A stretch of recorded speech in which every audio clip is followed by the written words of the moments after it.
шоколад. Настроениемді құртты.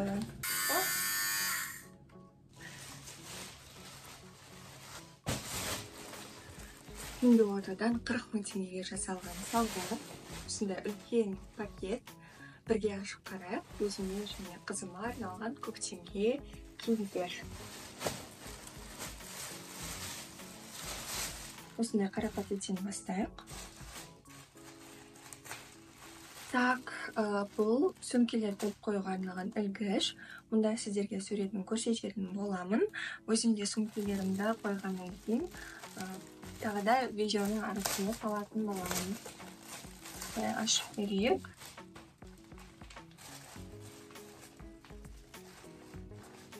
Міне осындай ұзын. Мына екі жағына, осы жақтарына сөмкелерімізді салып қоямыз. Шкафқа қайда қоятындарыңызды білмей жүрсеңіздер, жақсы идея. Так, бізде келесі бар. Ішіндегісін жыртып алмай ашу керек мағанада. Қазір шоқ боласыз. Бұл Хадишаға көктемдік куртка. Бұл куртканың бір ерекшелігі. Бұл куртканың іші осындай спортивка, жылы прям. Ал осының сырты міне.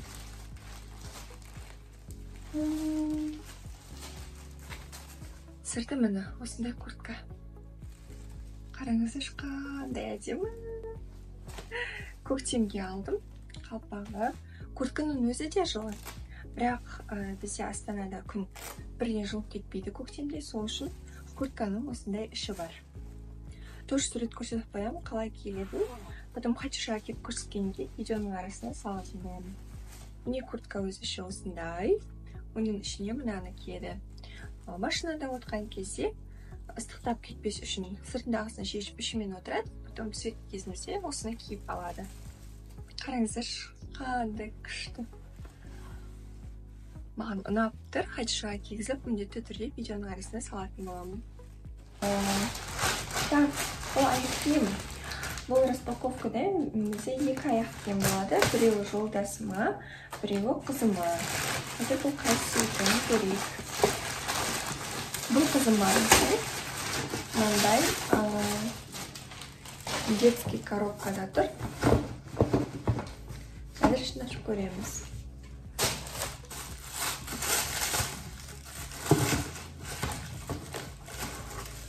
Осындай аяқ киім.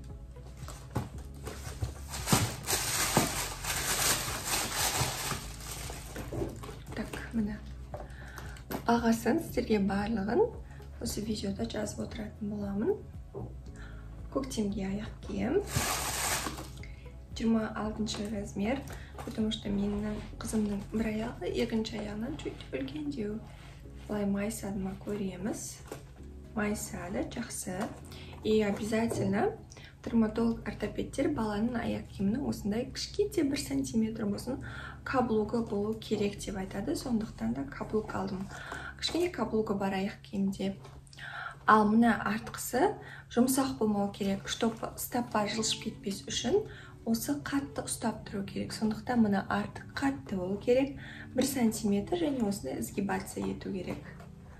Амоғын тексеріп көрейік. Жақсы. Іші осындай қалыңдау. То есть, как полусапог ретінде алдым, потому что жаңа айтқанымдай, бізде Астанаға көктем келгенмен бірден күн жылып кетпейді. Келесі. Так, келесі. Бұл менде алғашқы формат ютубқа. Индодан келген распаковка айтып жатқан, сондықтан қалай шығатынын білмеймін. Надеюсь, сіздерге ұнайды. Ұнамаса да, насалтанға басып кетіңіздер. Оған мотивация болсын.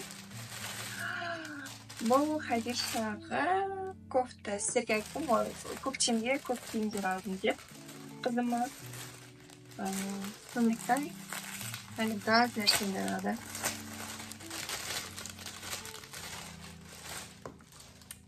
Так, бұл осындай жұқа кофта терлетпеу үшін спортивкалардың ішінен жаңағыдай жемпірлердің ішінен киюге арналған. Бірақ материалы, мне кажется, катон емес. Ну ладно, ничего страшного. Так, бізде келесі распаковка. Бұл бізде көктемге қайшыға айналған шалбар. Екі түрлі шалбар, екеуінің модасы бір, бірақ цветі екі түрлі.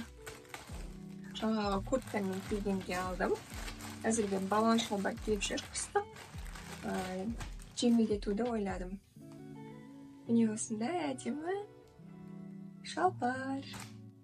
Қалың шалбар. Ішінде осындай утеплителі бар. Бұл ашық түстісі. Келесі бізде тура осы шалбардың қоңыр түстісі. Боже, білмеймін, мен видео келетін кезде обязательно бір ремонт болу керек қой. Екіншісі осындай қоңыр түсті. Қараңыздаршы, өте әдемі. Тоже ішінде қалыңдатылған, ал балақ жағы осылай қысылған. То есть жаңа етіктің бұл сапоктың сыртынан. Маған өте қатты ұнап тұр. Материалы бәрі өте жақсы, как вельвет сияқты екен.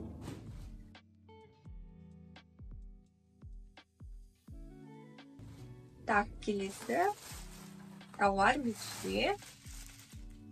Мен біттірім бұл бізде кітаптар.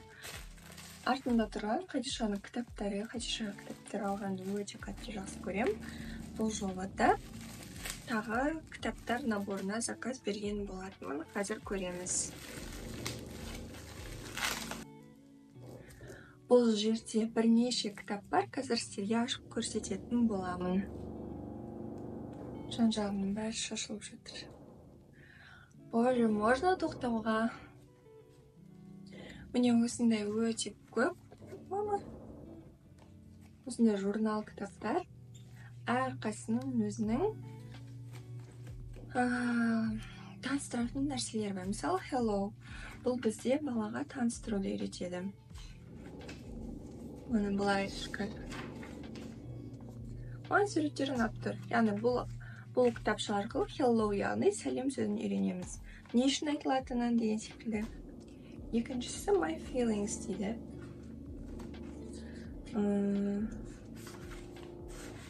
Көңіл күйлерді үйренеміз.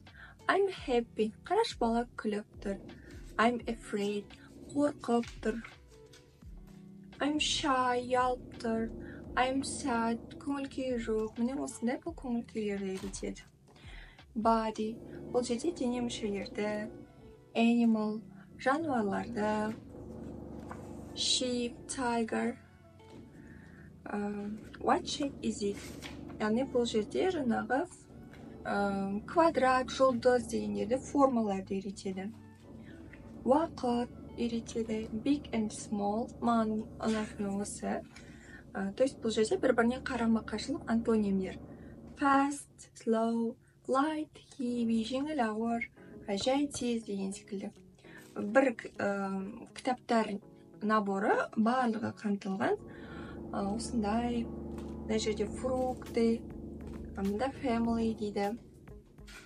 Бұл жерде sister, me, dad, mom, яғни ата-аналарын үйретіп тұр баланы. Спорт түрлері, маусымдар, бәрін көрсете салайын ақыры. Toys, ойыншықтар, көкөністер, look, I'm cook дейді, көрейік ішінде не бар екен. Мында мамандықтар екен.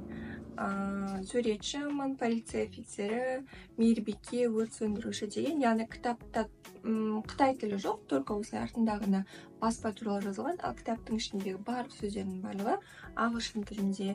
New clothes дейді, значит, бұл жерде бізде киімдер бар. Яғни new cut, t-shirt, яғни толық ағылшын тіліндегі кітап. Мұнда сандар, мұнда color, яғни түстер. әр түсті үйретуге арналған. Yellow, pink, мына көріп тұрғандарыңыздай. Тоже clothes, яғни тоже киімдерге арналған.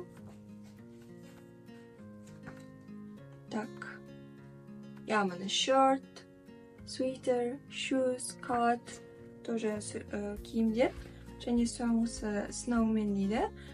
То есть бұл жерде бізде не үйретіп тұр? Бұл жерде thank you сөзін үйретіп тұр балаға.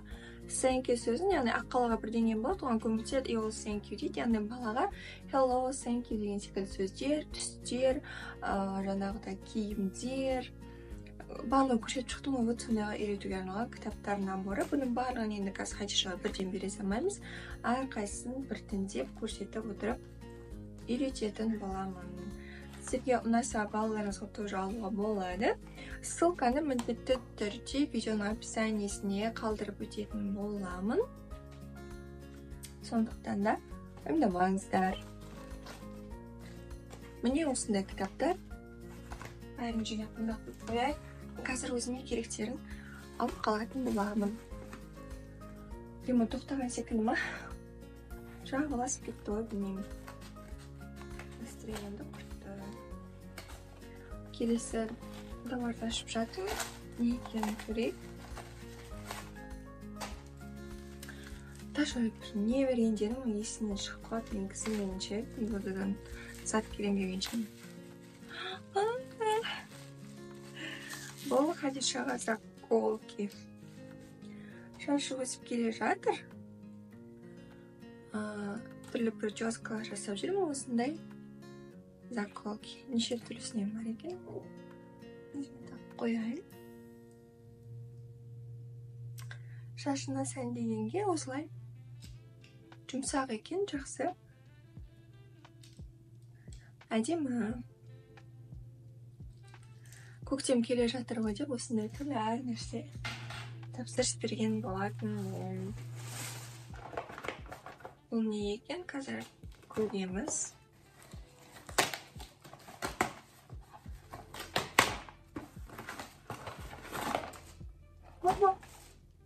Ішіне мұндай нәрсе шықты. Все понятно. Бұл бізде киімдер түтеленеді ғой, катышки деп атайды ғой. Вот соған. Соны кетіруге арналған зат. Потом сіздерге тоже видеоның арасына қосып салатын боламын, қалай кетіретінін. Щеткасы бар екен мұнда. Істеп жібермеймін құрсын.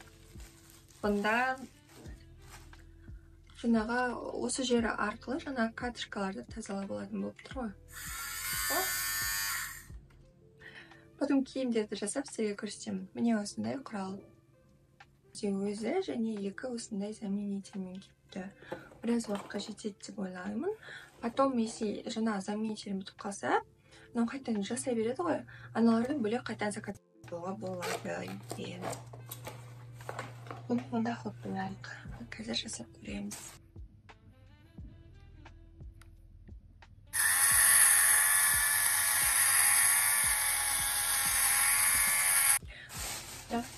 Келесі бізде қалғаны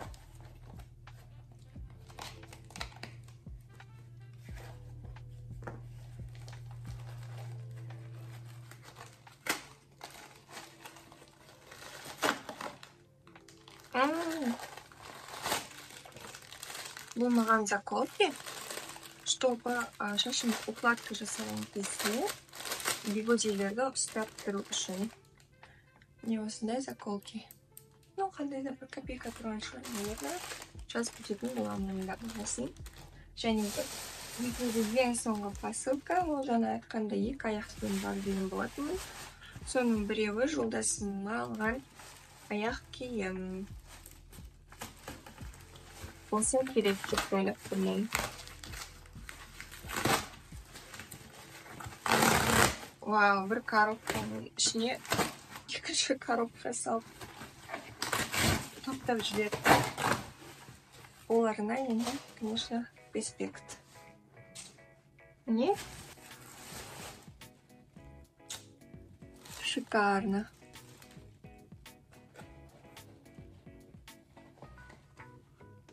Бисмилла. Ой. Міне осындай аяқ киім жолдасыма көктемде алған болатынмын. Мінекей менің алғашқы Пиндодан алған тауарларыма распаковка видеом өз аяғына жетті. Сіздерге ұнады деп ойлаймын. Барлық видеода алған заттарымның ссылкасын описаниеде қалдыратын боламын. Егер сіздерге ұнаса, лайк басып, комментарий жазып кетіңіздер. Алдағы уақытта да тапсырыс жасаған Пиндодан тауарларымды сіздерге ұнаса, осылай салып отыратын боламын.